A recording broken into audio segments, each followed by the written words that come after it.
Hello friends, मैं हूं गरिमा और आज हम पढ़ेंगे माइक्रो ऑर्गेनिजम्स चैप्टर के आगे का पार्ट। लास्ट वीडियो में हम फ्रेंडली माइक्रो ऑर्गेनिजम्स के बारे में पढ़ रहे थे। अब हम उसी के आगे कंटिन्यू करते हैं। हमारा टॉपिक है अगला commercial use of micro organisms, यानी कि माइक्रो ऑर्गेनिजम्स का कमर्शियल स्तर पे क्या क्या यूज हो सकता है। माइक्रो ऑर्गेनिजम्स को यूज किया जाता है large scale production of alcohol के लिए, वाइन के लिए और एसिटिक एसिड यानी विनेगर के लिए। ईस्ट को यूज किया जाता है कमर्शियल प्रोडक्शन ऑफ अल्कोहल और वाइन के लिए, और इस पर्पस के लिए ईस्ट को ग्रो किया जाता है नेचुरल शुगर्स पे जो कि ग्रेन्स में होता है, जैसे कि barley, wheat, rice, crushed fruit juices etcetera, इन सब में होता है। दोस्तों, अब एक एक्टिविटी करते हैं। एक 500 ml का बीकर लीजिए, उसमें 3/4 पानी भर दीजिए। अब उसमें 2-3 टीस्पून शुगर डिजोल्व कर दीजिए। अब क्या करिए, आधा चम्मच ईस्ट का पाउडर लीजिए और उसे शुगर सोल्यूशन में डाल दीजिए। फिर इस सोल्यूशन को वार्म प्लेस पर 4 से 5 घंटे के लिए कवर करके छोड़ दीजिए।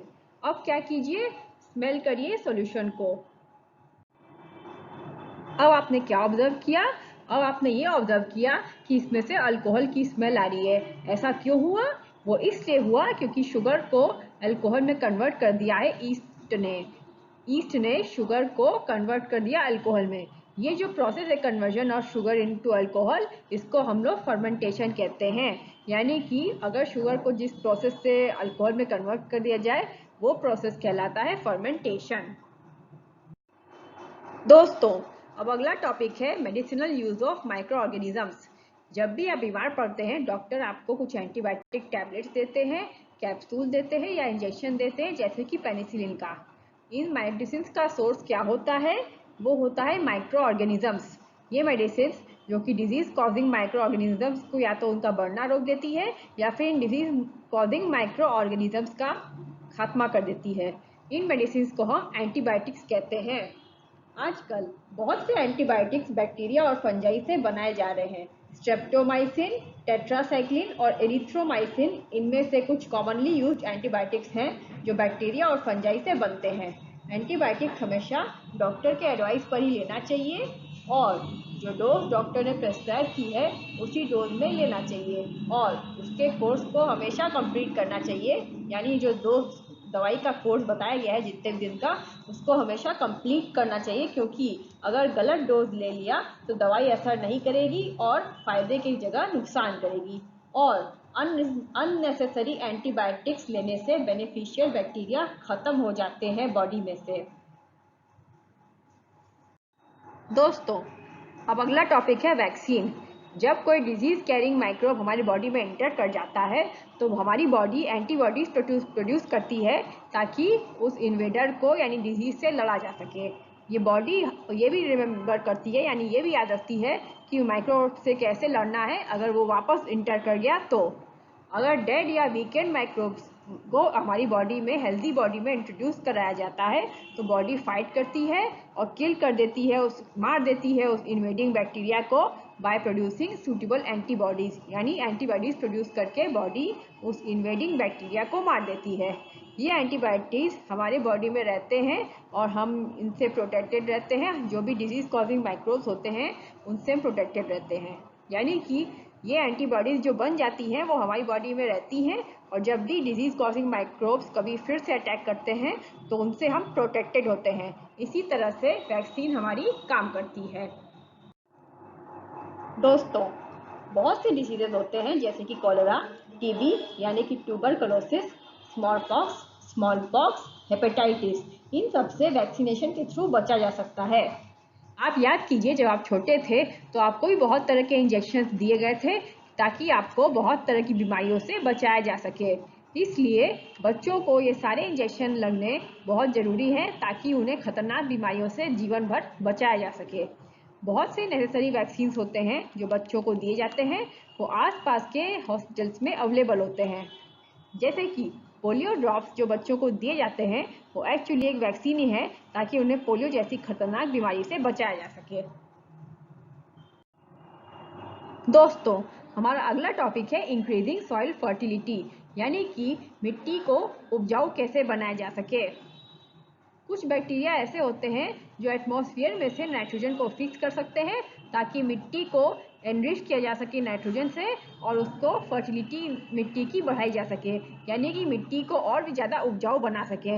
इन माइक्रोब्स को कॉमनली कहा जाता है बायोलॉजिकल नाइट्रोजन फिक्सर्स।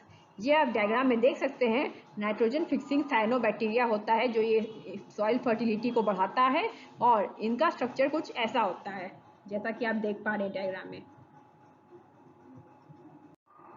दोस्तों, हमारा अगला टॉपिक है क्लीनिंग द इन्वायरमेंट। इसको समझने के लिए एक एक्टिविटी करते हैं। 2 पॉट्स लीजिए और हर पॉट्स को आधा आधा सॉइल से भर दीजिए। अब इन दोनों पॉट्स को ए और बी मार्क कर दीजिए, यानी एक पॉट को ए मार्क कीजिए और दूसरे पॉट को बी मार्क कीजिए। अब पॉट ए में क्या कीजिए, प्लांट वेस्ट डालिए और पॉट बी में वो चीज़ें डालिए जो कि इजीली डिग्रेड नहीं होती, जैसे कि polythene bags, empty glass bottle और ब्रोकन प्लास्टिक टॉय। ये पॉट बी में डालिए। अब क्या करिए, इन पॉट्स को साइड में रख दीजिए और उन्हें ऑब्जर्व कीजिए 3-4 हफ्तों के बाद। दोस्तों, 3-4 हफ्तों बाद आप जब उन पॉट्स को देखेंगे तो आप ये ऑब्जर्व करिए कि जो प्लांट वेस्ट था पॉट ए में वो डिकम्पोज हो गया है। जो प्लांट वेस्ट था वो मैन्योर में कन्वर्ट हो गया है। और ये कैसे हुआ? ये एक्शन ऑफ माइक्रोब्स के कारण हुआ। जो न्यूट्रिएंट्स इस प्रोसेस में रिलीज हुए उन्हें प्लांट्स दोबारा यूज कर सकते हैं। लेकिन दूसरी तरफ पॉट बी में, जिनमें आपने पॉलीथीन बैग्स, एम्प्टी यानी खाली ग्लासेस, बॉटल्स या ब्रोकन टॉय पार्ट्स डाले थे, उसमें ऐसा कोई चेंज नहीं हुआ क्योंकि माइक्रोब्स उन पे एक्ट नहीं कर सके और उन्हें मैन्योर नहीं बना सके। ऐसा इसलिए क्योंकि ये नॉन बायोडिग्रेडेबल सब्सटेंस होते हैं और ये जल्दी नष्ट नहीं होते, इसलिए माइक्रोब्स का इनके ऊपर कोई असर नहीं पड़ा। दोस्तों, अब तक हमने जिन माइक्रो ऑर्गेनिजम्स के बारे में पढ़ा वो फ्रेंडली माइक्रो ऑर्गेनिजम्स थे, यानी कि जो हमारे को बहुत फ़ायदा पहुंचाते थे। लेकिन अब हम पढ़ेंगे हार्मफुल माइक्रो ऑर्गेनिजम्स, यानी कि जो माइक्रो ऑर्गेनिजम्स हम लोग को नुकसान पहुंचाते हैं। देखिए, माइक्रो ऑर्गेनिजम्स जो है वो बहुत तरह से हार्मफुल होते हैं। इनमें से कुछ माइक्रो ऑर्गेनिजम्स जो होते हैं वो बीमारी पैदा करते हैं ह्यूमन बींग्स में, प्लांट्स में और एनिमल्स में। इन डिजीज कॉजिंग यानी बीमारी पैदा करने वाले माइक्रो ऑर्गेनिजम्स को पैथोजेंस कहते हैं।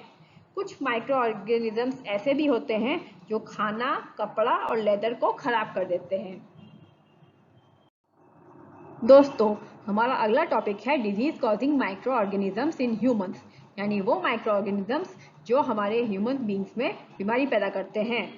पैथोजन हमारी बॉडी में एंटर कर जाते हैं हवा के जरिए, जिसमें हम सांस लेते हैं, जो पानी हम पीते हैं या फिर जो खाना हम खाते हैं। पैथोजन ट्रांसमिट भी हो सकते हैं किसी इन्फेक्टेड पर्सन से हेल्दी पर्सन में, या फिर किसी एनिमल के थ्रू भी पैथोजन हमारी बॉडी में एंटर कर सकते हैं। माइक्रोबियल डिजीज जो कि एक इन्फेक्टेड पर्सन से हेल्दी पर्सन में एंटर कर सकते हैं थ्रू एयर, वाटर, फूड या फिजिकल कॉन्टैक्ट, इन्हें कम्युनिकेबल डिजीजेस कहते हैं। एग्जाम्पल ऑफ कम्युनिकेबल डिजीजेस होते हैं कॉलरा, कॉमन कोल्ड यानी सर्दी, चिकन पॉक्स एंड ट्यूबरक्लोसिस यानी कि टीबी। दोस्तों, जब भी कोई व्यक्ति जिसको कॉमन कोल्ड है वो छींकता है तो फाइन ड्रॉपलेट्स ऑफ मॉइस्चर होता है उससे, जो कि थाउजेंड्स ऑफ जिसमें वायरस होते हैं, और वो थाउजेंड्स ऑफ वायरस एयर में स्प्रेड हो जाते हैं और ये वायरस हेल्दी पर्सन में इंटर कर सकता है जबकि वो सांस ले रहा हो और उससे इन्फेक्शन हो जाता है। दोस्तों, कुछ इंसेक्ट्स होते हैं और एनिमल्स होते हैं जो कि डिजीज कॉजिंग माइक्रोब्स के कैरियर का काम करते हैं। ऐसे ही हाउस फ्लाई भी एक ऐसी ही कैरियर है, जैसे कि आप डायग्राम में देख सकते हैं। हाउस फ्लाई का स्ट्रक्चर कुछ ऐसा होता है। ये हाउस फ्लाई गार्बेज यानी कचरे पे बैठती है और एनिमल एक्सक्रीटा पे बैठती है, जिससे क्या होता है, पैथोजन उनकी बॉडी पे चिपक जाते हैं और जब ये फ्लाइज अनकवर्ड फूड आइटम पे बैठती हैं तो ये पैथोजेंस को ट्रांसफर कर देती हैं और जो भी ये गंदा खाना खाता है उसके बीमार पड़ने की काफ़ी हद तक संभावना होती है। इसलिए कहा जाता है कि खाने को हमेशा ढक के रखिए और खुले खाने को जो कि ढका हुआ ना हो उसे खाने से हमेशा बचना चाहिए। दोस्तों, एक और एग्जाम्पल है कैरियर का, वो है फीमेल एनोफिलीज मॉस्किटो, जो कि मलेरिया के पैरासाइट को कैरी करता है और मलेरिया फैलाने का काम करता है। जैसा कि आप डायग्राम में देख सकते हैं, फीमेल एनोफिलीज मॉस्किटो अगर काट ले तो ये मलेरिया फैलाता है। ऐसे ही फीमेल एडीज मॉस्किटो होती है जो कि डेंगू वायरस का कैरियर का काम करती है। हम आखिर मलेरिया या डेंगू के फैलने को कैसे रोक सकते हैं? दोस्तों, तो हम ये कह रहे थे कि हम आखिर मलेरिया और डेंगू से कैसे बच सकते हैं। तो उसका तरीका ये है कि सारे मॉस्किटोज यानी जितने भी मच्छर होते हैं वो पानी में पैदा होते हैं, इसलिए हमें कहीं भी पानी इकट्ठा नहीं होने देना है, ना तो कूलर में, ना तो टायर में, ना ही फ्लावर पॉट में। और इसके अलावा अपनी सराउंडिंग्स को क्लीन और ड्राई रख के हम मॉस्किटोज को पैदा होने से रोक सकते हैं। तो दोस्तों, आज के लिए इतना ही। इस चैप्टर के आगे का पार्ट हम अगले वीडियो में पढ़ेंगे। तब तक के लिए आप हमारे चैनल को सब्सक्राइब कीजिए। हमारे चैनल का नाम है साइलेंट टैलेंट। आपको हमारा ये वीडियो पसंद आए तो इसे प्लीज़ प्लीज़ प्लीज़ लाइक कीजिए, शेयर कीजिए और सब्सक्राइब कीजिए। और आपको जो भी टॉपिक्स में डाउट हो या कोई चीज़ नहीं समझ में आई हो तो आप उसे मेरी मेल ID garima@bzj10@gmail.com पे पूछ सकते हैं। तब तक के लिए नमस्कार।